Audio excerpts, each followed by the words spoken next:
El 8 de septiembre de 1990 era asesinada en Catamarca María Soledad Morales, una joven estudiante, engañada y entregada a los hijos del poder.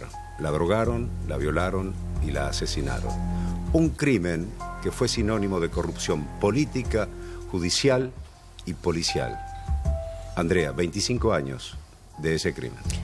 Y dice la madre de María Soledad Morales que comprobó en carne propia que no es cierto que el tiempo cura las heridas, que la muerte de su hija todavía duele, y duele mucho más si se recuerda que la justicia dejó cuentas pendientes, no solo para con la familia de María Soledad Morales, sino para con toda una provincia que ante el crimen de esta chica parecía imponerse a un cambio, pero un cambio que no llegó a darse del todo. Lo que sí es cierto es que la muerte, el crimen, el asesinato de esta joven rompió la malla que protegía a los hijos del poder. El crimen de María Soledad Morales, a 25 años de un hecho que pareció poner a la provincia de Catamarca frente a un cambio fundamental. Siento en mi corazón seguridad que vamos a vencer al fin. Se puso una polera negra, un jean y los mismos zapatos que usaba para ir al colegio. Se despidió de Ada y Elías, sus padres, y se fue a una fiesta organizada para solventar un viaje de egresados que jamás pudo hacer. Ya no volvió. La subieron a un auto, le dieron una dosis descomunal de cocaína y la violaron entre 2 y 4 personas.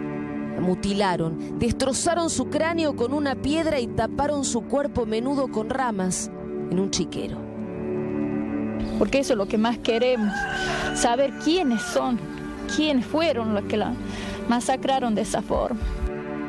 Hace 25 años se apagaba con saña y violencia la vida de María Soledad Morales y nacía un reclamo por justicia que haría temblar al poder catamarqueño. Ante el abucheo le patean el auto, vemos cómo patean el auto, una turba verdaderamente. ¡Asesino! ¡Asesino! Sus compañeras de colegio decidieron ponerse al frente de ese reclamo de justicia. A su lado, la firmeza inigualable de la monja Marta Peloni. Las multitudinarias marchas del silencio acorralaron al gobernador Ramón Saadi.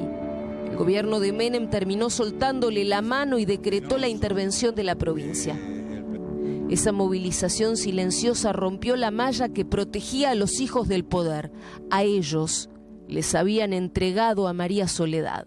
Yo no les guardo odio y rencor. Yo lo único que digo que, porque como creyente, como católica, sé que no hay que tener estos sentimientos, ¿no? Pero tampoco puedo dejar pasar de que personas que hayan estado salvajemente, que hayan asesinado a mi hija, estén libres, ¿no?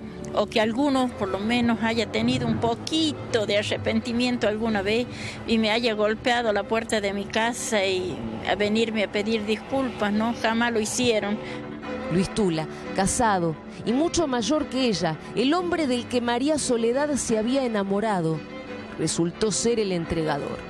La justicia tardó años en dar el presente. El primer juicio, llevado a cabo en 1996, debió suspenderse por presunta parcialidad de los jueces. Uno de ellos fue captado por las cámaras que transmitían las audiencias, sugiriendo a otro magistrado cómo proceder frente a un testigo que comprometía el feudo de los Saadi. Recién 8 años después del crimen, llegaron las condenas. Declarar culpable a Luis Raúl Tula como partícipe secundario. 9 años para Luis Tula por ser partícipe necesario. 21 para Guillermo Luque, condenado por violación seguida de muerte.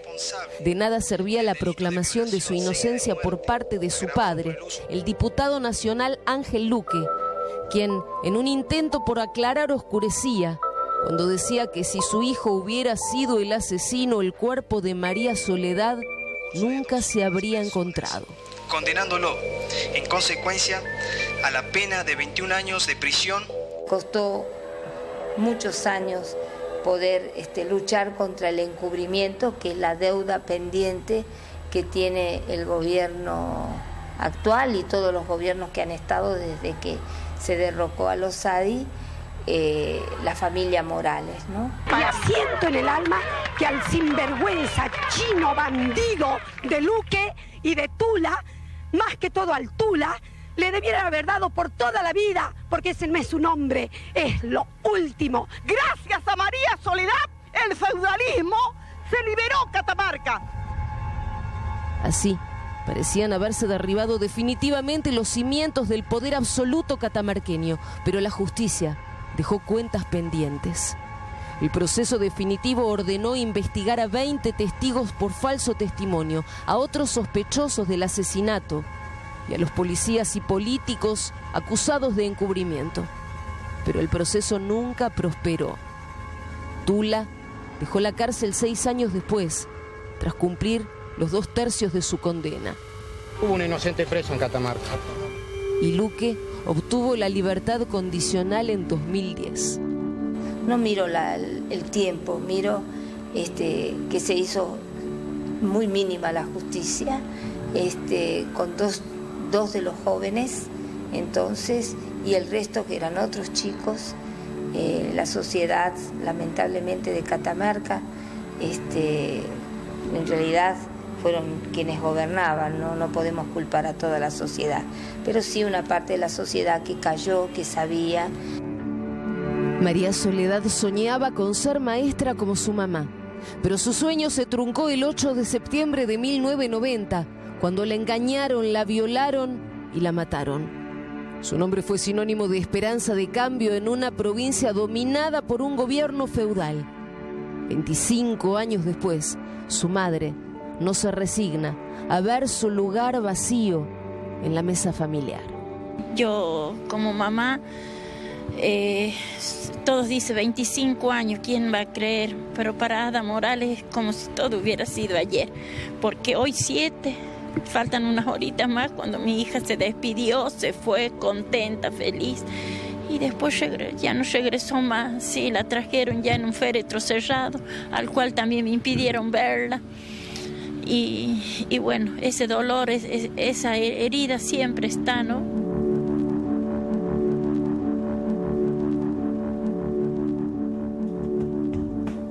Era tan fuerte la corrupción política, policial y judicial que muchas personas seriamente involucradas con algún grado de responsabilidad en la participación de la violación y muerte de María Soledad, que ni siquiera fue investigada, Andrea.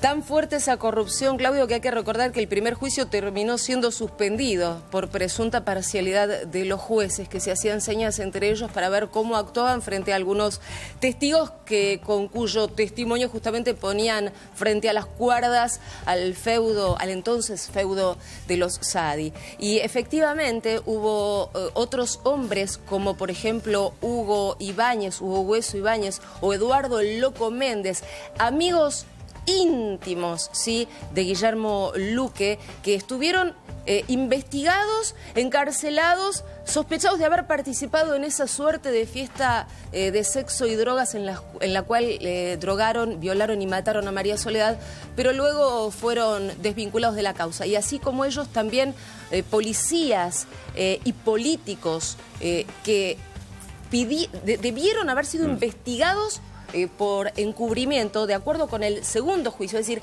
el segundo juicio que condenó a Tula y a Luque también ordenó que había una cantidad de funcionarios policiales y judiciales que debían ser investigados por presunto encubrimiento, y esa investigación jamás se llevó a cabo. Es la deuda que dice la hermana Marta Peloni que tienen los sucesivos gobiernos en Catamarca hasta la actualidad, de no investigar el encubrimiento en el crimen de María Soledad, ¿no? Exacto. Y si te parece, vamos a recordar en qué andan hoy los 3 hombres, de alguna manera protagonistas de aquel juicio. Hablamos de 2 hombres que fueron condenados, y luego de quien era el jefe del poder en aquel momento, Luis Tula, el hombre que enamoró a María Soledad, a pesar de haber sido mucho mayor que ella, y que se aprovechó de ese amor para engañarla y entregarla, como decíamos, a los hijos del poder.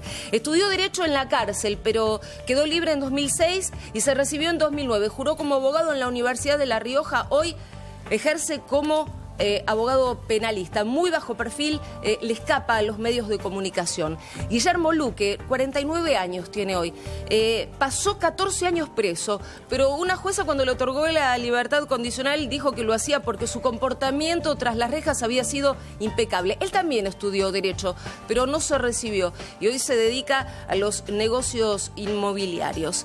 Y decíamos el hombre que encarnaba el poder, Ramón Saadi. Bueno, dejó la gobernación por el decreto presidencial en 1991. Fue el primero que habló de un crimen pasional cuando mataron a María Soledad Morales. Molesto en ese momento, cuando lo sacaron prácticamente del poder, con el entonces presidente Carlos Menem, pidió una rinoscopía, recuerdan esta frase, para todo el Gabinete Nacional. Fue diputado hasta 1999, en 2003 senador. Y un personaje sumamente importante en toda esta historia, la monja Marta Peloni, una mujer que puso su vocación religiosa y su vocación ciudadana al servicio de esta causa noble, de investigar hasta el fondo. Dejó los pasillos del Colegio del Carmen y San José, donde concurría María Soledad, para salir a las calles y encarar las marchas del silencio. Luego se radicó en Goya, allí trabaja denodadamente contra la trata de blancas. Y es la mujer que en las últimas horas viajó desde Goya hasta Catamarca para participar de distintos homenajes que se están haciendo a la memoria de María Soledad Morales a 25 años de su brutal crimen.